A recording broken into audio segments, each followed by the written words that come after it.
This award-winning component is made of two parts: a keeper and a ramp used in a door hinge assembly. The parts are made from MIM 17.4 pH in the as-sintered condition. The keeper has a thick but slotted curved profile that extends approximately 3 inches. By using 3 slides, 2 to form the hole running along the length and another to form the slot at the center, 2 parts are produced per shot.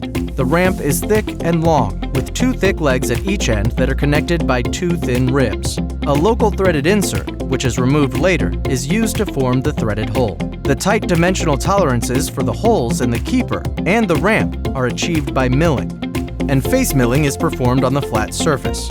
Previously, the parts were cast and required considerable machining to achieve the desired dimensions.